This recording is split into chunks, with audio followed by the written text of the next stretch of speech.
मालिक साहब, पहले तो ये बताइए कि पार्लियामान की जो कमेटी है ये चीफ जस्टिस की काबिलियत को कैसे जांचेगी, किस बुनियाद, यानी पैरामीटर्स क्या होंगे कि वो समझेंगे कि जस्टिस मंसूर ज़्यादा काबिल हैं या जस्टिस मुनीब को होना चाहिए, जस्टिस जाहिया अफरीदी को, किस बुनियाद पर जो पार्लियामान के अरकान हैं वो फैसला करेंगे?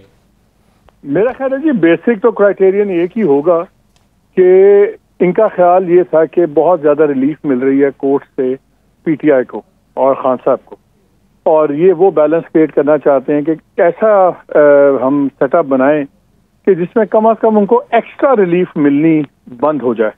टू बी फेयर, इनके जो नज़दीक तो यही बहुत बड़ी रिलीफ है कि अगर इनको रिलीफ नहीं मिल रही तो उनको भी एक्स्ट्रा रिलीफ ना मिले। तो ये बहुत बड़ा क्राइटेरियन होगा, और ये फैसले जो आखिरी 4-5 पोलिटिकल फैसले हैं, 63A है, रिजर्व सीट्स हैं, आई थिंक ये एक बहुत बड़ा क्राइटेरियन होगा, कहें या ना कहें।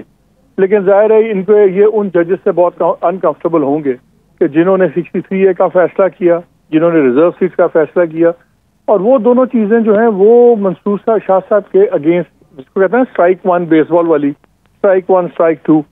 और मेरा ख्याल है जो क्लैरिफिकेशन, सेकंड क्लैरिफिकेशन आई थी, लेकिन ये कभी नहीं हुआ था तारीख में हमारी भी कि सुप्रीम कोर्ट ने डिटेल्ड फैसले के बाद अपनी कोई क्लैरिफिकेशन निकाली हो। तो मेरा ख्याल है उससे काफी ज्यादा फर्क पड़ेगा मंसूर शाह साहब के चांसेस पे।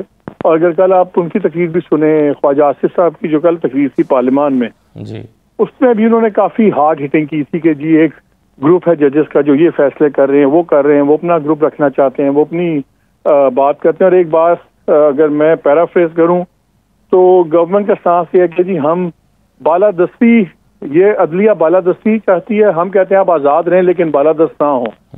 तो ये जो तमाम चीजें हैं, ये तो पॉलिटिकल फैसला है, ये रिफॉर्म्स भी पॉलिटिकल रिफॉर्म्स हैं, ये कोई खाली जुडिशरी की रिफॉर्म्स नहीं है, ये पॉलिटिकल बेसिस पे जुडिशल रिफॉर्म्स हुई हैं।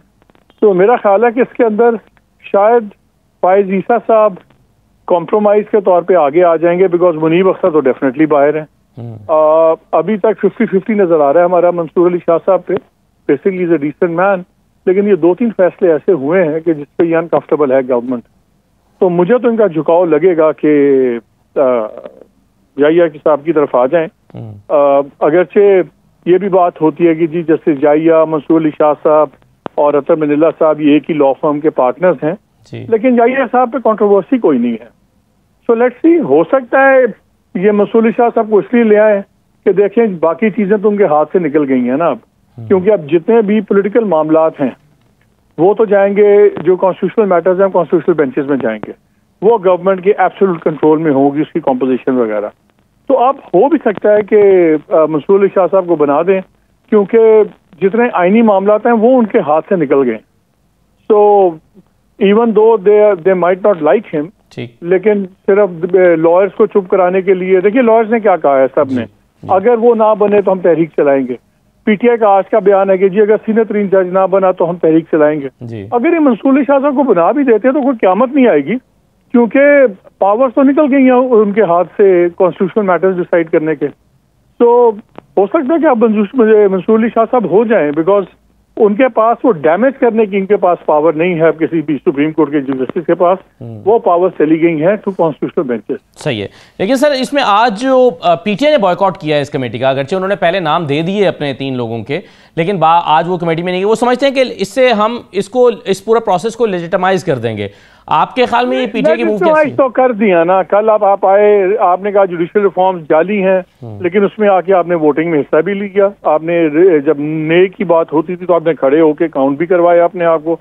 आप कहते हैं पार्लियामेंट जाली है, लेकिन आप उसके अंदर बैठे भी हुए हैं। यहाँ कमेटी का बॉयकॉट कर रहे हैं, लेकिन कमेटी में नाम आपने दे दिए। आई थिंक पीटीआई को अब जरा बड़ा क्लियरली पहले अपने फैसले कर ले। पीटीआई इस वक्त मुझे तो क्लियरली कंफ्यूजन का शिकार नजर आती है। फैसला करने अगर तो उन्होंने हाउस में बैठना है और कमेटीज में बैठना है तो फिर बॉयकॉट का कोई फायदा नहीं है। या आप कमेटीज में बैठें या ना बैठें, एक 1 स्टेप फॉरवर्ड 2 स्टेप बैकवर्ड, ये वही गंडापुर साहब वाली है ना, ये एहतजाज करना भी या फिर आखिरी मौके पे गायब हो जाना है। आई थिंक कंफ्यूजन है, और स्ट्रेटेजिक मामलात में वो टैक्टिकल चीजें तो करती है पीटीआई, रिएक्ट किया, प्रेशर डाला, लेकिन आई थिंक उनकी स्ट्रैटेजी का एक सीरियस एक कोहेरेंट स्ट्रैटेजी की मुझे तो भी कमी महसूस हो रही है। बिल्कुल सही है सर।